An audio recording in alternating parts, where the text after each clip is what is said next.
Bienvenue à toutes et à tous pour cette nouvelle exploration. Aujourd'hui, on va se pencher sur un texte assez interpellant, je trouve, qui s'appelle « Illogisme de l'éducation ». Mhm. C'est une réflexion qui bouscule un peu nos idées reçues sur l'enfance, sur ce qu'on apprend et surtout sur ce qu'on en garde en fait. Oui, c'est un texte qui va chercher assez loin les racines de certains de nos comportements d'adultes. Exactement. Notre mission aujourd'hui, c'est d'essayer de décortiquer ça, comprendre comment ces toutes premières leçons sur la vérité, le mensonge, la punition aussi, Oui, comment tout ça peut continuer à influencer nos réactions, notre perception de nous-mêmes, des années, voire des décennies plus tard. c'est un peu comme soulever le tapis pour voir ce qui se cache dessous, dans nos mécanismes inconscients. C'est ça, une invitation à examiner des choses qu'on fait souvent sans y penser. Alors, allons-y, plongeons dans le vif du sujet.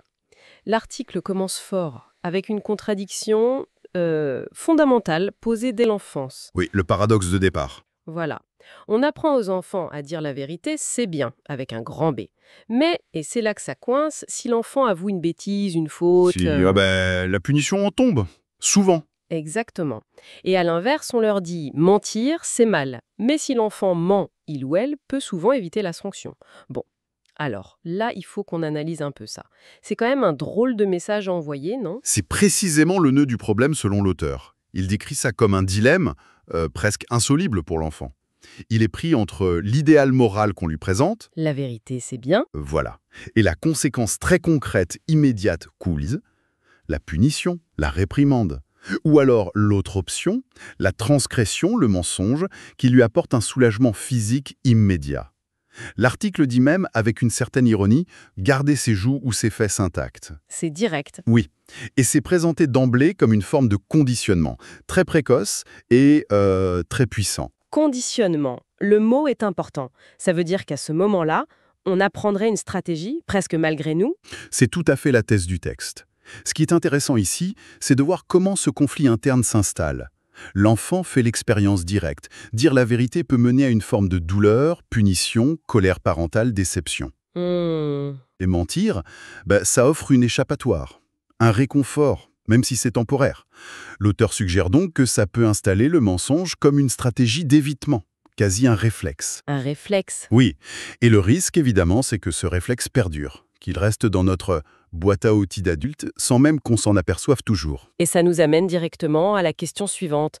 Qu'est-ce qu'on fait de ce bagage une fois adulte? Est-ce qu'on est condamné à répéter ce schéma? Alors, c'est là que le texte devient, disons, plus exigeant avec nous, adultes. Il reconnaît bien sûr l'influence de ce conditionnement, c'est indéniable. Mais, et c'est un point vraiment central, l'auteur utilise des mots forts. Il dit que c'est stupide et lâche de rejeter indéfiniment la faute sur le passé. Ah oui, quand même. Oui, sur les parents, l'éducation. Pour lui, la responsabilité revient à l'adulte. C'est à nous de prendre conscience de ce conditionnement et de faire le travail nécessaire pour le dépasser. Donc, fini les excuses du type « c'est la faute de mon enfance ». Selon cette perspective, oui, il faut aller au-delà. D'ailleurs, l'article soulève un point intéressant. Il peut y avoir un certain confort mental, aussi paradoxal que ça puisse paraître, à rester dans ces réactions jugées infantiles. Comment ça, un confort? Mentir pour éviter un conflit, fuir une responsabilité. Sur le moment, ça peut sembler plus simple, plus facile que d'affronter les conséquences, la confrontation. C'est une forme d'évitement, héritée de cette logique d'enfant qui veut échapper à la punition. Je vois. Et c'est là que ça devient particulièrement pertinent pour chacun d'entre nous si on veut un peu mieux se comprendre. L'article nous invite à une sorte d'introspection active, j'ai l'impression. Il parle de revisiter nos bases psychologiques. Absolument. Il insiste sur le fait que beaucoup de nos difficultés d'adultes, nos névroses, comme il dit, plongent leurs racines dans l'enfance. Soit parce que des penchants naturels ont été contrariés, bloqués, soit parce qu'on a développé des habitudes jugées malsaines, comme ce recours au mensonge, comme stratégie. Il suggère même que l'obéissance, parfois forcée de l'enfant, trouve souvent une compensation ailleurs, qui peut être plus dommageable à long terme. C'est une dynamique complexe qui s'installe, souvent de manière souterraine. Ce qui me marque aussi, c'est cette idée que le mensonge, qui démarre peut-être comme une simple défense, pourrait changer de nature avec le temps. Il ne servirait plus juste à éviter la punition. Oui, c'est une évolution que l'auteur juge assez préoccupante. Le mensonge, au départ une protection, je mens pour ne pas avoir mal, pourrait glisser et se transformer en un mécanisme de domination. De domination. C'est-à-dire? C'est-à-dire, je mens pour obtenir ce que je veux, pour manipuler une situation ou une personne à mon avantage. Et comment s'opère ce glissement d'après l'auteur? Quelle est la logique derrière ça? Il l'explique par la logique assez directe et un peu simpliste du subconscient. Le subconscient apprend par association. J'ai menti, j'ai évité la douleur. La fessée, la dispute, déduction, le mensonge est efficace. D'accord, c'est pragmatique. Très pragmatique. Et une fois que cette efficacité est enregistrée, elle peut être généralisée. Si ça marche pour éviter le négatif, pourquoi ça ne marcherait pas pour obtenir le positif, hein? L'habitude prise pour se défendre devient alors un outil potentiel pour influencer, pour obtenir. C'est une instrumentalisation du mensonge, en quelque sorte. Mais la conséquence de tout ça, elle ne se limite pas à nos relations avec les autres, si je comprends bien. L'article pointe un danger plus intime, non? Exactement. Et c'est peut-être le point le plus crucial soulevé dans le texte. La conséquence la plus grave, selon l'auteur, n'est pas tant morale au sens classique, mentir aux autres c'est mal, etc. Oui. Le vrai problème est psychologique. À force de mentir, même pour des raisons de survie émotionnelle au départ, on risquerait de perdre quelque chose d'essentiel, notre capacité à ressentir la vérité. Ressentir la vérité, pas seulement savoir ce qui est vrai. Non, le ressentir. Et pas seulement la vérité des faits extérieurs, mais surtout notre propre vérité intérieure. Le texte est très clair là-dessus. Le danger ultime, c'est de finir par se mentir à soi-même, au point de ne plus savoir ce qui est réellement vrai pour nous. Cette notion de ressenti, elle a l'air centrale dans l'argumentation. Qu'est-ce que l'auteur entend par là, précisément? C'est plus qu'une simple émotion ou une opinion? Oui, c'est bien plus que ça. Le ressenti est présenté comme notre connexion la plus directe, la plus intime, avec notre soi, notre être profond. C'est la forme de perception la plus immédiate, avant même la pensée, avant l'analyse mentale. Mhm. C'est décrit comme notre vérité, parce que c'est ce qu'on éprouve de l'intérieur, d'une manière qui est indéniable pour nous-mêmes. L'argument est presque terre-à-terre. On ne peut pas ressentir quelque chose qui, pour notre propre conscience, n'existe pas. C'est moins une question de penser que quelque chose est vrai que de l'éprouver, de le sentir dans ses tripes si on veut. C'est ce savoir intérieur dont il parle. D'accord. Donc, le mensonge répété, même à petite dose au début, viendrait brouiller ce signal intérieur, cette boussole. Précisément, c'est ça le cœur du problème tel que l'auteur le voit. Le mensonge chronique nous coupe de ce baromètre essentiel. En émoussant notre capacité à ressentir ce qui est juste, vrai, aligné pour nous, il nous éloigne de notre authenticité. Et donc de notre bien-être. Et donc par conséquent de notre capacité à faire des choix qui nous correspondent vraiment, qui servent notre bien-être profond. L'objectif visé ici, ce n'est pas tant de faire la morale, il ne faut pas mentir, mais c'est une question d'efficacité personnelle. Pour bien naviguer dans sa vie, il est vital d'être connecté à son ressenti. Se couper de ça, c'est naviguer à l'aveugle, en quelque sorte. C'est une vision assez radicale de l'impact à long terme de ces apprentissages précoces. Et l'article ne s'arrête pas là. Il explore aussi comment on hérite d'autres choses, notamment nos manières de réagir quand on est déçu par les autres. Oui, c'est un autre pan important de cet héritage psychologique.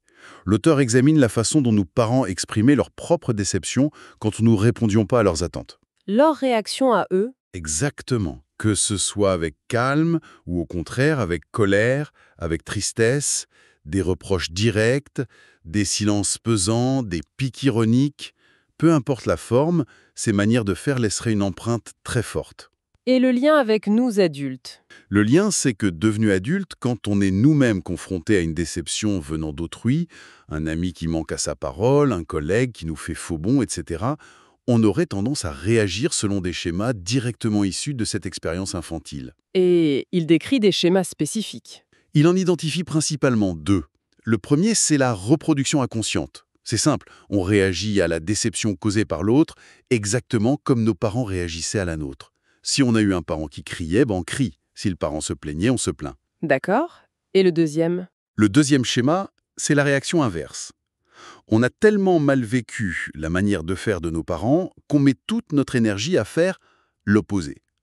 Consciemment, si le parent était perçu comme brutal, on va s'efforcer d'être excessivement doux, par exemple. Si le parent était silencieux, on va peut-être parler énormément. Mais même si on fait l'inverse, on n'est pas plus libre pour autant, d'après l'auteur. Ça reste une réaction. C'est exactement ça le point clé. L'auteur souligne que même cette tentative de faire l'opposé reste une réaction conditionnée par le passé. Ce n'est pas une action choisie librement, ici et maintenant, en fonction de la situation réelle et de qui on est vraiment au fond. C'est toujours le modèle parental qui tire les ficelles, soit en le copiant, soit en le fuyant activement. Hmm. L'argument central, c'est que dans les deux cas, on n'agit pas en tant qu'individu authentique, unique. L'auteur joue sur le mot indivise, indivisible, entier. On reste prisonnier d'un moule hérité. Ça interroge vraiment sur l'authenticité de nos réactions alors. Complètement. Ça soulève une question fondamentale. Quand quelqu'un nous déçoit, est-ce qu'on répond vraiment à cette personne, à cette situation précise, ou est-ce qu'on rejoue, sans même s'en rendre compte, une vieille partition écrite il y a longtemps?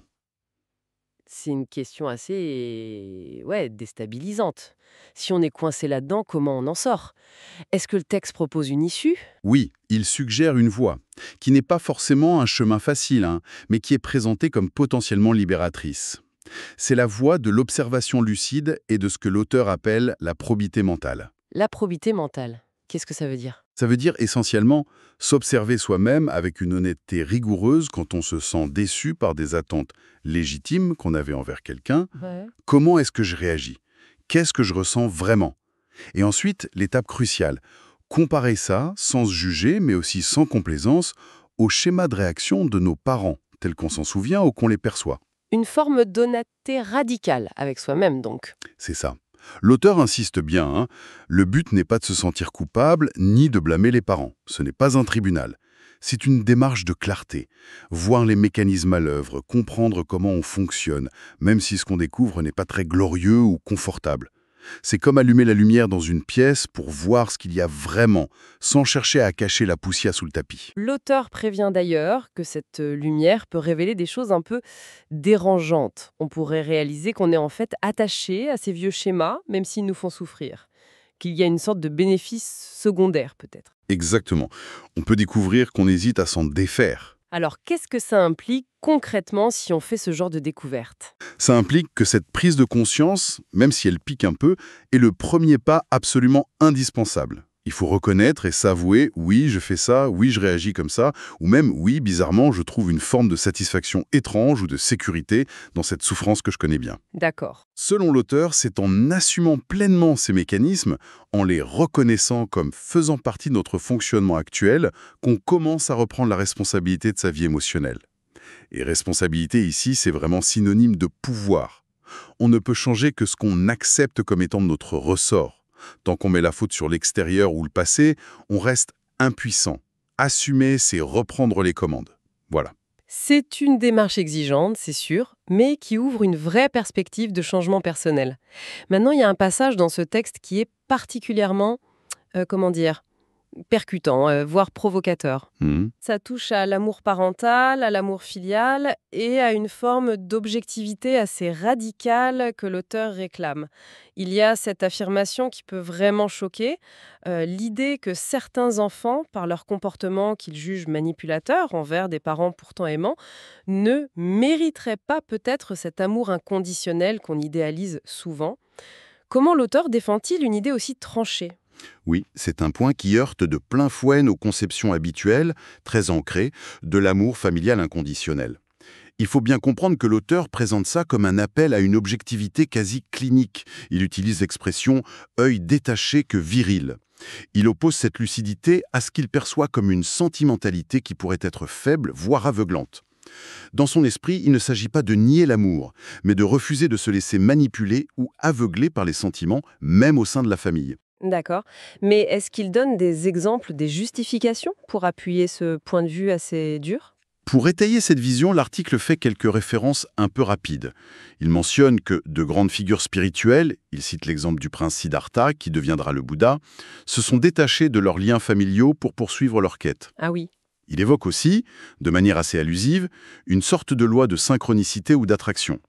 Il dit que parfois, de bons parents attirent des enfants difficiles, et inversement, suggérant une loi spirituelle sous-jacente qui expliquerait ces dynamiques, mais sans vraiment l'expliciter. C'est assez ésotérique, là. Ça l'est un peu.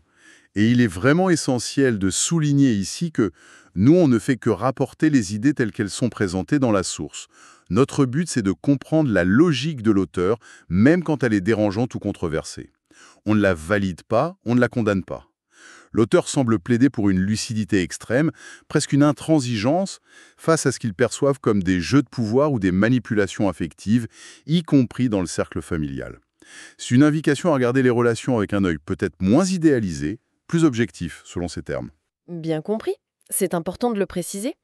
Alors, si on essaye de faire une petite synthèse de ce parcours à travers cet illogisme de l'éducation, on est parti du paradoxe initial, vérité, mensonge, punition dans l'enfance. C'est ça. On a vu comment ça peut conditionner nos réactions d'adultes, comment le mensonge peut même évoluer d'une défense à un outil de domination.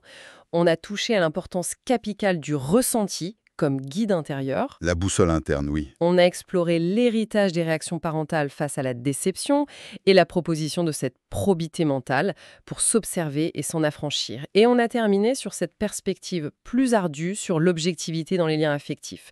Le fil conducteur de tout ça, c'est vraiment l'accent mis sur la prise de conscience des mécanismes et la reprise de responsabilité personnelle pour gagner en authenticité. C'est bien ça ? C'est une excellente synthèse, tout à fait. Et peut-être pour prolonger un peu la réflexion que cette source nous inspire, justement sur ce conditionnement et l'importance du ressenti, on pourrait se poser une question pour aller plus loin. Au-delà des réactions émotionnelles évidentes qu'on peut apprendre à identifier avec un peu d'auto-observation, Oui. comment est-ce qu'on peut affiner encore notre discernement? Comment savoir dans nos choix de tous les jours les plus simples ce qu'on a envie de manger, les personnes qui nous attirent, les projets qui nous motivent, ou au contraire ce qui nous repousse un peu sans qu'on sache trop pourquoi? Comment distinguer ce qui vient d'une impulsion vraiment authentique de notre ressenti profond de ce qui est encore, de manière très subtile, une vieille habitude, une loyauté inconsciente, un schéma familial, une réaction conditionnée par notre histoire? C'est profond ça. C'est une exploration qui n'a pas vraiment de fin, je crois. Un cheminement personnel pour apprendre à distinguer sa propre voix unique dans tout le bruit des influences passées et présentes. C'est une piste de réflexion que chacun peut emmener avec soi. Une question qui ouvre effectivement un vaste champ d'exploration intérieure. Merci beaucoup d'avoir partagé cette analyse fouillée et vraiment stimulante aujourd'hui. Merci à vous.